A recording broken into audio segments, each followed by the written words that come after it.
संरक्षण 1986 और वन संरक्षण आया 1980 में, वन्य जीव संरक्षण आया 1972 में, हाथी को विरासत पशु कब बनाया गया 2010 में, हाथी परियोजना की शुरुआत 1992 में।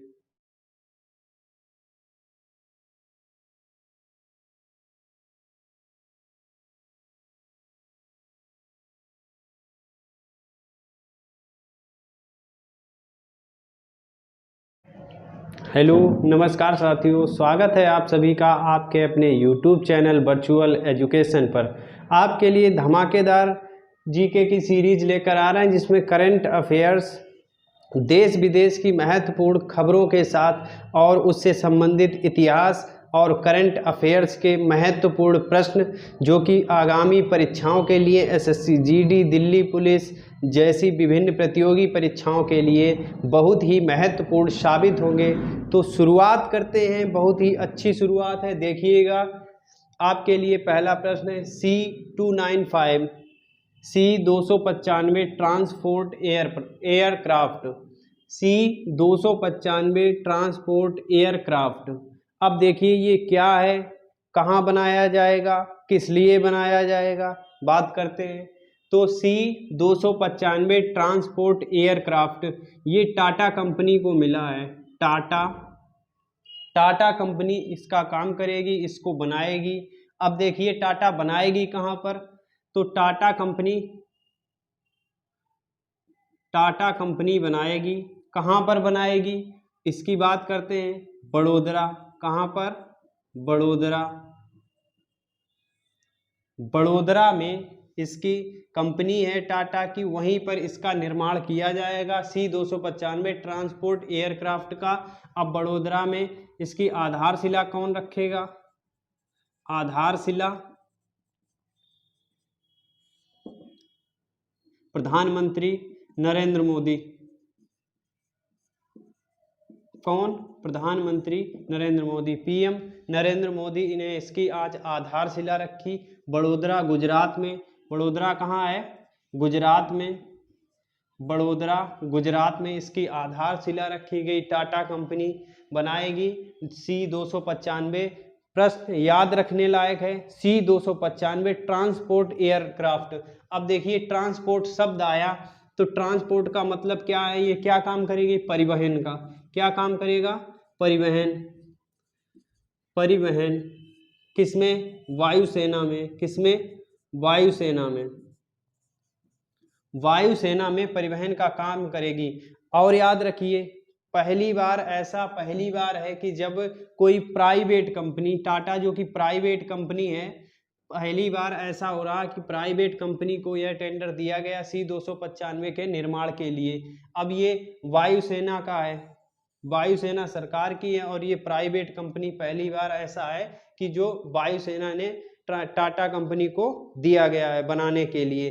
तो कौन बनाएगा, टाटा कंपनी, भारतीय वायुसेना के लिए। अब देखिए जब ये बन जाएंगे इसके बाद इंडियन एयरफोर्स मतलब वायुसेना C295 विमान की सबसे बड़ी परिचालक कंपनी, सबसे बड़ी परिचालक बन जाएगी। कौन बन जाएगी, वायुसेना सबसे बड़ी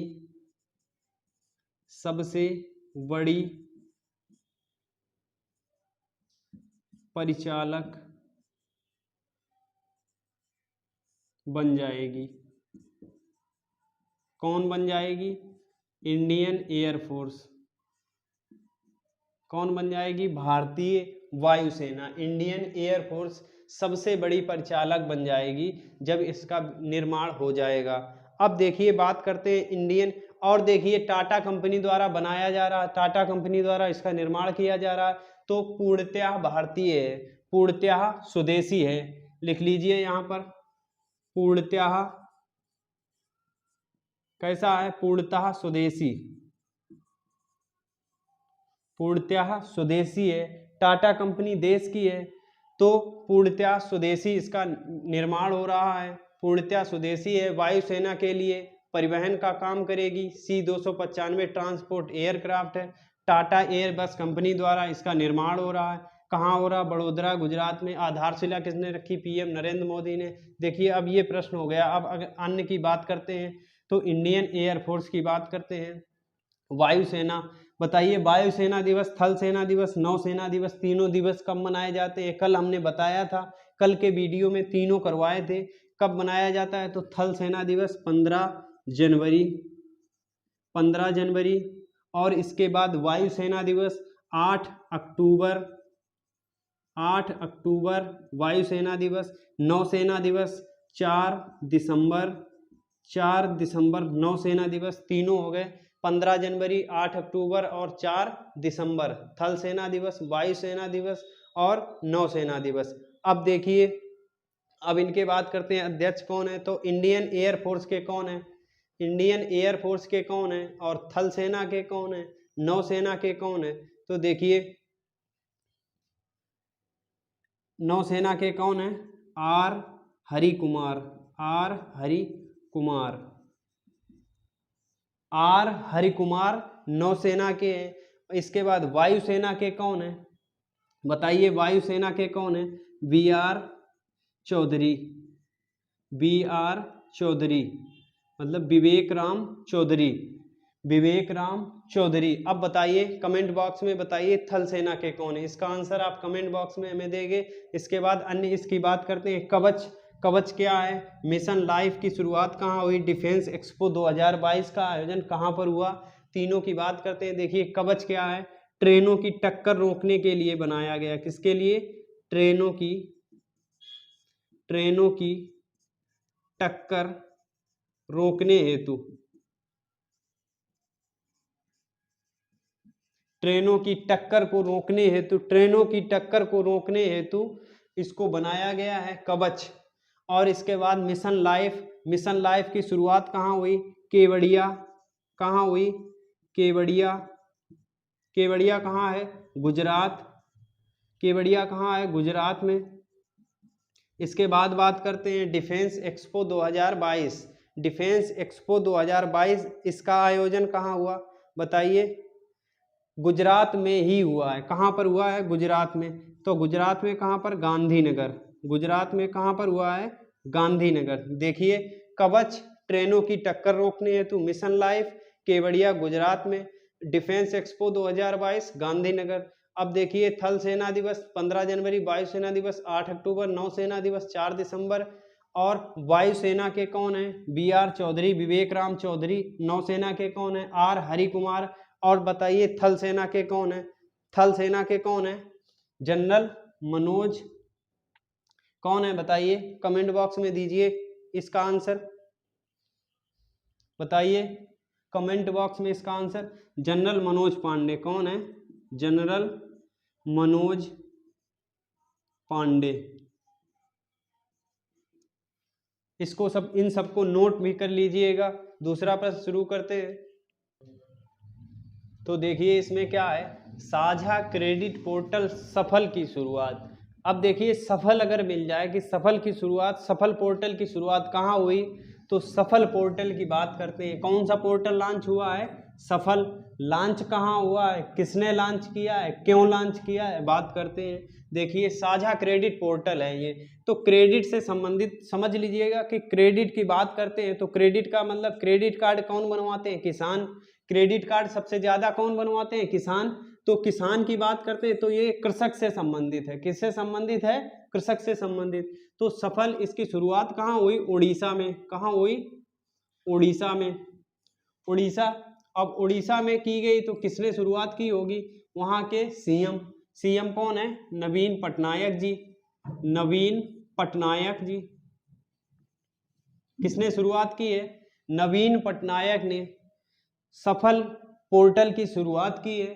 अब पोर्टल है किसके लिए? साझा क्रेडिट पोर्टल है किसानों के लिए। किसके लिए? देखिएगा, कृषक। कृषक, कृषक का मतलब होता है किसान। तो किसानों के लिए एवं और किसके लिए? जो उद्यमी है वहां के, कृषि, कृषि के संबंधित जो उद्यमी है, जिनके पास बहुत ज्यादा खेती होती है, उन्हें कृषि उद्यमी कहते हैं। जो कृषि से संबंधित होते हैं, व्यापार करते हैं, तो कृषि उद्यमी। कृषकों कामा कृषि उद्यमियों हेतु, कृषि उद्यमियों हेतु इसकी शुरुआत हुई। सीधा सीधा समझ लीजिए कि इसका संबंध किससे है, कृषकों से या कृषि से, तो कृषि से संबंधित है। अब देखिए क्रेडिट की बात करते हैं, क्रेडिट की, तो क्रेडिट किसके लिए होगा, हमने अभी बताया जैसा कि लोन के लिए, किसके लिए, लोन के लिए। तो इसमें क्या ऋण मुहैया कराया जाएगा। अब देखिए पोर्टल की शुरुआत है, पोर्टल का मतलब ऑनलाइन की तरीके से, ऑनलाइन मतलब साझा ऑनलाइन तरीके से शुरू किया गया, तो इसको ऑनलाइन सरल करने के लिए, सफल इसको सरल, ऋण लेना है जिसको, ऋण लेने हेतु सहजता होगी,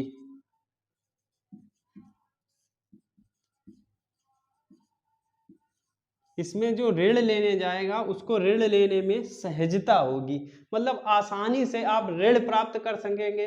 उड़ीसा के जो लोग हैं वो किसान हैं, कृषक एवं कृषि उद्यमी हैं, आसानी से लोन प्राप्त कर सकेंगे। और देखिए क्या है इसमें, इसमें एक वहाँ एक ऐप चलता था या एक योजना थी कृषक उड़ीसा, क्या थी, एक योजना थी कृषक उड़ीसा, कृषक उड़ीसा। अब देखिए कृषक उड़ीसा योजना थी वहां की, वो भी उसी से संबंधित थी। तो जब इसको सरल किया गया है तो सरल चीज को आसानी होती है प्राप्त करने में, तो वो जो थोड़ी सी कठिन थी जिसमें फॉर्म फिल करके बैंक में जमा करना, बैंक की दौड़ भाग करना, इसको बचाने के लिए इसको कृषक उड़ीसा को भी सफल से जोड़ दिया गया, कृषक उड़ीसा को भी इससे जोड़ा गया है, इससे जोड़ा गया है। देखिए इतना हो गया। इसके बाद भी अब साझा क्रेडिट पोर्टल है, तो साझा मतलब कई एक चीजें साझा होकर मिली होंगी, कई एक चीजें साझा होकर बनी होंगी, तो बना क्या है सफल पोर्टल। कृषक उड़ीसा भी अब लोन के लिए है, तो ऋण के लिए है। तो देखिए इसमें और भी कुछ योजनाएं हैं, लगभग 70 से अधिक परियोजनाओं तक, लगभग कितनी, जैसे एक ये हो गई, इसी प्रकार से कई एक योजनाएं हैं, लगभग लगभग अनुमानित बता रहे, लगभग 70 योजनाओं को, योजनाओं तक, ऐसे लिख लीजिएगा 70 योजनाओं तक आसानी से पहुंच, 70 योजनाओं तक आसानी से पहुंच हेतु, ताकि लोग इन 70 योजनाओं तक आसानी से पहुंच सके, इसलिए सफल पोर्टल की शुरुआत हुई। कृषक उड़ीसा भी एक पोर्टल पोर्टल नहीं था, वहां की योजना थी, उसको भी इस पोर्टल से जोड़ दिया गया है। अब साझा क्रेडिट पोर्टल उड़ीसा। अब देखिए थोड़ी सी बात उड़ीसा के बारे में करते हैं। उड़ीसा के मुख्यमंत्री तो हमने बता दिए, मुख्यमंत्री उड़ीसा के नवीन पटनायक। अब उड़ीसा के राज्यपाल, यही लिख लीजिएगा, यहां लिख लीजिए उड़ीसा, उड़ीसा। इसके राज्यपाल कौन है, राज्यपाल गणेशी लाल। कौन है, गणेशी लाल, राज्यपाल गणेशी लाल। और सीएम पहले हम लिखवा चुके नवीन पटनायक, ये याद रखिएगा। और राजधानी उड़ीसा की सबको पता ही होगी, उड़ीसा की राजधानी क्या है, भुवनेश्वर। राजधानी क्या है, भुवनेश्वर। ये तो कॉमन सी चीज है, याद होनी चाहिए, भुवनेश्वर। सब चीजें देखो। साझा क्रेडिट पोर्टल सफल की शुरुआत हुई, कहाँ हुई, उड़ीसा में नवीन पटनायक जी ने की, ये वहाँ के सीएम हैं। कृषकों एवं कृषि उद्यमियों हेतु और ऋण लेने हेतु सहजता इससे मिलेगी। कृषक उड़ीसा को भी इससे जोड़ा गया है। लगभग 70 परियोजनाओं या योजनाओं तक आसानी से पहुंच हेतु इसको चालू किया गया है। उड़ीसा के राज्यपाल, वर्तमान राज्यपाल कौन है, गणेशी लाल, और वहाँ की राजधानी भुवनेश्वर है। देखिए तीसरा, तो तीसरी खबर या तीसरा प्रश्न आपके लिए है, केंद्र ने यूपी में तराई हाथी रिजर्व, क्या, तराई हाथी रिजर्व को मंजूरी दी है। केंद्र सरकार ने मंजूरी दी है, कहाँ, उत्तर प्रदेश में। उत्तर प्रदेश में केंद्र ने तराई हाथी रिजर्व के लिए मंजूरी दे दी है। अब बात करते हैं कहाँ पर मंजूरी दी है, तो कहाँ पर दी है, देखिए पीलीभीत टाइगर रिजर्व, कहाँ पर? पीलीभीत टाइगर रिजर्व एवं दुधवा टाइगर रिजर्व जो था वहीं पर उनको मिलाकर वहीं पर दी गई है क्या? तराई हाथी रिजर्व। कहाँ पर? दुधवा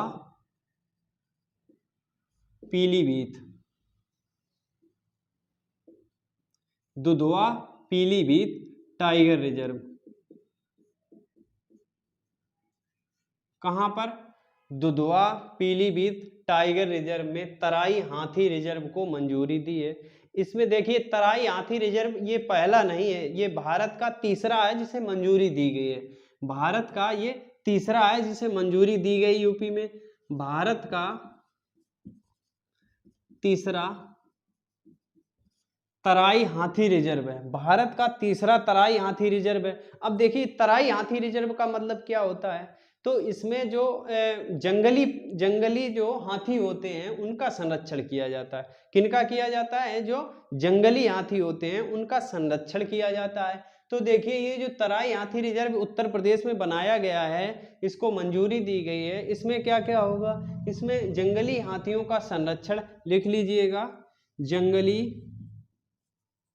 जंगली हाथियों का संरक्षण,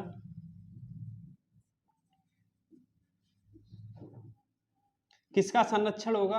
जंगली हाथियों का संरक्षण होगा। तो केंद्र सरकार ने मंजूरी दी है, कहाँ दी है? उत्तर प्रदेश में। कहाँ पर? दुधवा पीलीभीत टाइगर रिजर्व में। तो देश का ये तीसरा हाथी टाइगर रिजर्व है, तीसरा हाथी रिजर्व है, तराई हाथी रिजर्व भारत का तीसरा या देश का तीसरा है। इसमें जंगली हाथियों का संरक्षण होगा। इसके अलावा देखिए ये जो बनाया गया इसमें और किसका किसका संरक्षण होगा?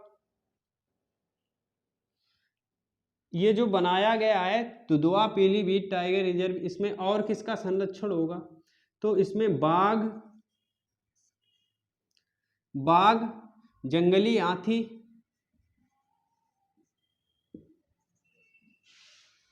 किसका किसका? बाघ, जंगली हाथी, बाघ और जंगली हाथी। इसके अलावा भी अन्य इसमें पशु रहेंगे, अन्य रहेंगे, वो किसका नाम लिख लीजिएगा? एशियाई हाथी लिख लीजिएगा। कौन से? एशियाई हाथी।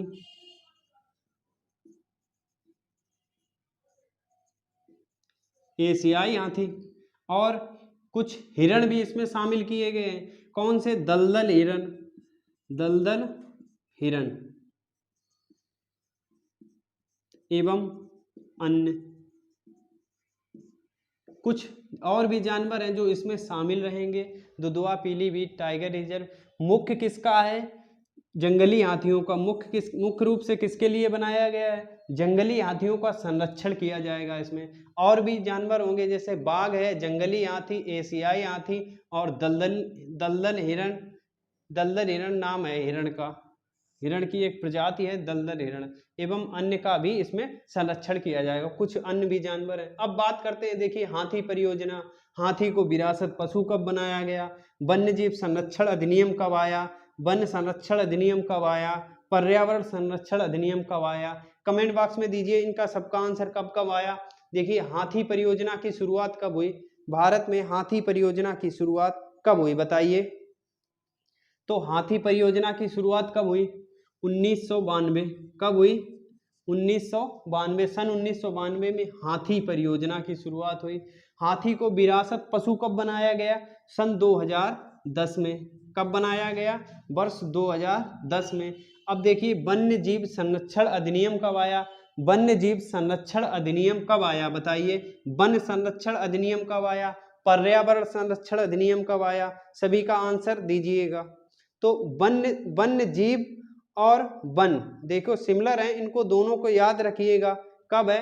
वन्य जीव, जो वन्य जीव है ये 72 में, 1972 में, वन्य जीव 72 में और वन संरक्षण 1980 में। देखिए वन्य 72 और वन है, इसको याद रखिएगा 80। वन्य मतलब 3 नाम है, 72, वन्य 72 और वन 80 में। पर्यावरण संरक्षण आपको याद होगा 1986, पर्यावरण संरक्षण 1986 और वन संरक्षण आया 1980 में। वन्य जीव संरक्षण आया 1972 में। हाथी को विरासत पशु कब बनाया गया? 2010 में। हाथी परियोजना की शुरुआत 1992 में। देखिए चौथे प्रश्न की शुरुआत करते हैं। तो चौथा प्रश्न क्या पूछा गया, अंतरराष्ट्रीय इंटरनेट दिवस कब मनाया जाता है। अंतरराष्ट्रीय इंटरनेट दिवस कब मनाया जाता है, बात करते हैं इसकी। तो कब मनाया जाता है, 29 अक्टूबर को। 29 अक्टूबर को। अब कोई चीज, कोई दिवस मनाया जाता है उसका कुछ कारण होता है, क्यों मनाया जाता है। तो अंतरराष्ट्रीय इंटरनेट दिवस क्यों मनाया जाता है, कब से इसकी शुरुआत हुई और क्यों मनाया जाने लगा। तो देखिए इसकी बात करते हैं। 1929 अक्टूबर को मनाया जाता, तो 29 अक्टूबर सन 1969 को। 29 अक्टूबर 1969 को। 1969 को पहली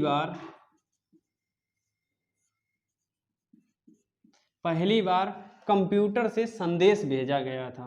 पहली बार संदेश लिख लीजिएगा, संदेश भेजा गया था, या संदेश का स्थानांतरण हुआ था, एक से दूसरे में भेजना स्थानांतरण या संदेश भेजा गया था।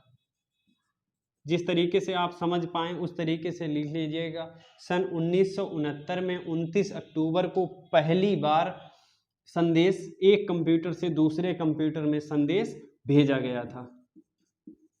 अब सन याद रखिएगा, कब, 1969 में। तारीख याद रखिएगा, 29 अक्टूबर को पहली बार भेजा गया था। इसी के लिए, इसी का जश्न मनाया जाता है। 29 अक्टूबर को क्या होता है, इसी के लिए पहली बार संदेश जो भेजा गया था उसी की खुशी में जश्न मनाया जाता है। 29 अक्टूबर को प्रतिवर्ष अंतरराष्ट्रीय इंटरनेट दिवस मनाया जाता है। अब देखिए, जब ये संदेश भेजा गया था, कंप्यूटर से भेजा गया था, तो कंप्यूटर कौन सा था उस समय। इंटरनेट, देखिए कंप्यूटर से भेजा गया था, तो कंप्यूटर से किसके माध्यम से, इंटरनेट के माध्यम से, क्योंकि इंटरनेट की बात करते हैं तो इंटरनेट के माध्यम से भेजा गया होगा। तो इंटरनेट के माध्यम से भेजा गया था, यहाँ पर लिख लीजिएगा, किसके माध्यम से, इंटरनेट के माध्यम से। इंटरनेट के माध्यम से भेजा गया था, इंटरनेट के माध्यम से। अब इंटरनेट कौन सा था, इंटरनेट ARPANET,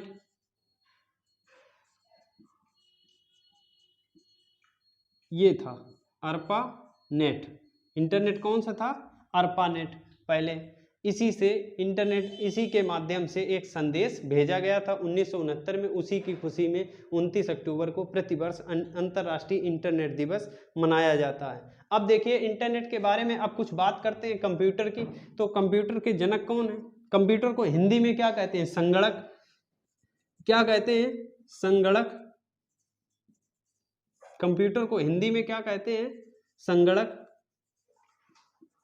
अब देखिए इसके जनक कौन है,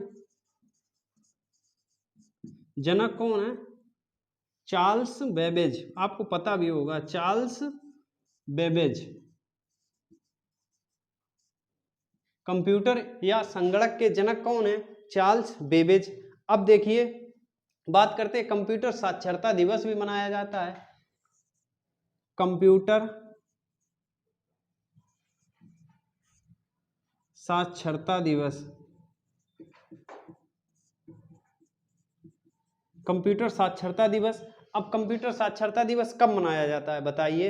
एक तो भारतीय, या एक भारतीय साक्षरता दिवस, भारतीय कंप्यूटर साक्षरता दिवस है, और एक विश्व कंप्यूटर साक्षरता दिवस है। दो मनाए जाते हैं। तो देखिए विश्व का पहले मनाया जाता है, इसके बाद भारत का बाद में मनाया जाता है। तो जो विश्व का है 2 नवंबर को मनाया जाता है, और भारत में राष्ट्रीय कंप्यूटर साक्षरता दिवस 2 दिसंबर को। कब मनाया जाता है, 2 दिसंबर को।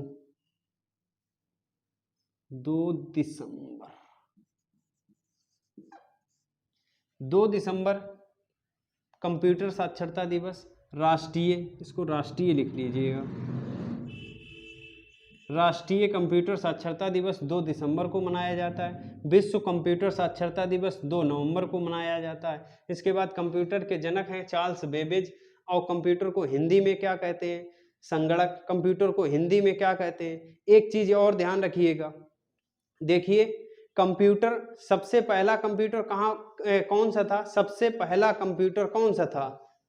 सबसे पहला कंप्यूटर, सबसे पहला कंप्यूटर एनियक, कौन सा था? ENIAC, ANIAK, ENIAC, ENIAC. सबसे पहला कंप्यूटर कौन सा था? एनियक। और विश्व में सबसे तेज कंप्यूटर, विश्व का सबसे तेज कंप्यूटर कौन सा है? सबसे तेज कंप्यूटर, तो सबसे तेज कंप्यूटर कौन सा है? USA का है। कौन सा है? फ्रंटियर। कौन सा है? फ्रंटियर, ये याद रखिएगा। कहाँ का है? USA का। फ्रंटियर नाम याद रखिएगा। सबसे तेज सुपर कंप्यूटर कौन सा है? फ्रंटियर। सबसे पहला कंप्यूटर एनियक। और कंप्यूटर साक्षरता दिवस 2 नवंबर। विश्व का है राष्ट्रीय 2 दिसंबर। जनक चार्ल्स बेबेज। कंप्यूटर को हिंदी में संगणक। देखिए पांचवा, विश्व की सबसे ऊंची शिव प्रतिमा। विश्व की सबसे ऊंची भगवान शंकर मतलब शिव की प्रतिमा कहां पर बनी है? इसका हाल ही में अभी लोकार्पण किया गया। तो इसको कहां पर बनाया गया, किसने बनाया, बात करते हैं। तो विश्व की सबसे ऊंची है और शिव की प्रतिमा कहां पर स्थित है? राजस्थान में। कहां पर है? राजस्थान में। राजस्थान के राजसमंद, राजस्थान के राजसमंद। कहां पर? राजसमंद। राजस्थान के राजसमंद में विश्व की सबसे ऊंची प्रतिमा। अब देखिए राजसमंद अगर पूछा जाए, राजस्थान, नाथ द्वारा, क्या नाम है? राजसमंद के स्थान का क्या नाम है? नाथ द्वारा। नाथ द्वारा में इसका लोकार्पण हाल ही में किया गया। अब देखिए नाम प्रतिमा का क्या है? शिव जो प्रतिमा है इसका क्या नाम है? विश्वास स्वरूपम,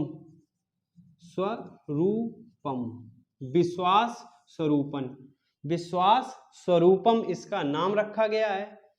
और शिव, भगवान शिव की यह प्रतिमा है। कहां पर स्थित है? नाथ द्वारा, राजसमंद, राजस्थान। अगर ऐसे ही पूछ दिया जाए तो सीधा राजस्थान, राजस्थान के कहां? राजसमंद। और अंदर से पूछा जाएगा नाथ द्वारा में। और विश्वास स्वरूपम प्रतिमा का नाम है। कितनी ऊंचाई है? तो इसकी ऊंचाई है 369। याद रखिएगा 3 दूनी 6, 3 त्रिका 9, 3 दूनी 6, 3 त्रिका 9, या 3 3 6 3 9, 3 6 9, याद हो गया होगा 3 6 9। तो विश्वास स्वरूपम प्रतिमा का नाम है। 369 फीट इसकी ऊंचाई है। कितनी है?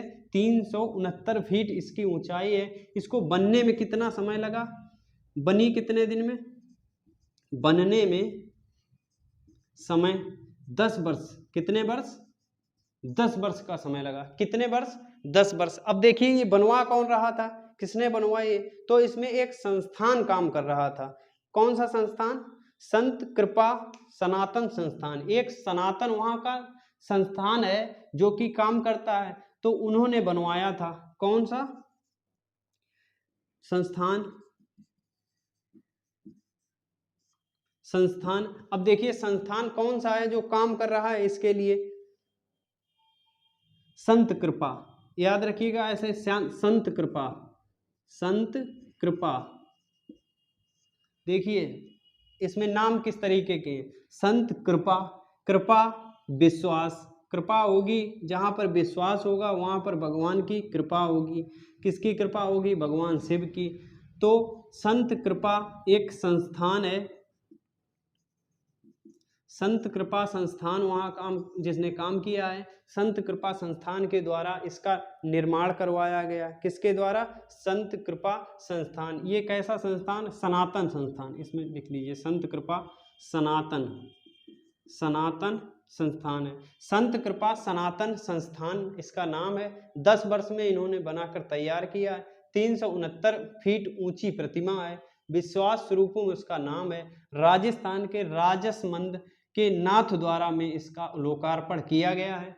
और यह विश्व की सबसे ऊंची भगवान शिव की प्रतिमा है। अब देखिए, अगर बात करते हैं कितनी जगह में बना है, तो 51 एकड़, कितने में, 51 एकड़ जगह में इसको बनाया गया। कितने में, 51 एकड़ जगह में इसको बनाया गया है। सॉरी, 51 बीघा, बीघा लिख लीजिएगा, 51 बीघा, 51 बीघा में इसको बनाया गया। 10 वर्ष बनने में लगा है और संत कृपा सनातन संस्थान ने इसको बनवाया है। राजस्थान के राजसमंद में इसका लोकार्पण किया गया है, शिव की प्रतिमा। अब देखिए कुछ अन्य, statue of unity, statue of peace, statue of equality, इनकी बात करते हैं। तो स्टेचू ऑफ यूनिटी कहाँ पर है? यूनिटी देखिए सरदार वल्लभ भाई पटेल की प्रतिमा है। कहाँ पर है? गुजरात में, केवड़िया गुजरात में। ये कहाँ पर है? गुजरात में।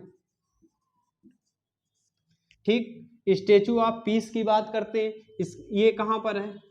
पाली, राजस्थान। कहाँ पर है? पाली, राजस्थान। इसको लिख लीजिएगा, पाली, राजस्थान। दिखाई दे रहा होगा शायद, सुन लीजिएगा, पाली, राजस्थान, केवड़िया गुजरात में। और स्टेचू ऑफ इक्वलिटी ये कहाँ पर है? हैदराबाद। हैदराबाद कहाँ पर है? तेलंगाना। हैदराबाद कहाँ पर स्थित है? तेलंगाना में। तो स्टेचू ऑफ यूनिटी गुजरात और statue of peace Pali, Rajasthan, statue of equality Hyderabad. और भगवान शिव की सबसे ऊंची प्रतिमा राजसमंद के नाथद्वारा में। कहाँ पर? राजस्थान के नाथद्वारा, राजस्थान में बनवाया गया है इसको। इसका हाल ही में लोकार्पण हुआ है। इसी तरीके से डेली से हम एक करंट अफेयर्स की क्लास लेकर आते हैं, तो वीडियो को देखिएगा रोज और इन प्रश्नों को भी लिख लीजिएगा। जहां पर कोई भी प्रश्न में समझ में ना आए, कमेंट बॉक्स में कमेंट करिएगा, उसका उत्तर आपको वहीं पर मिल जाएगा। और वीडियो अगर अच्छा लगे शेयर करें और वीडियो को लाइक करें। चैनल पर अगर नए हैं तो चैनल को सब्सक्राइब करें। धन्यवाद। जय हिंद।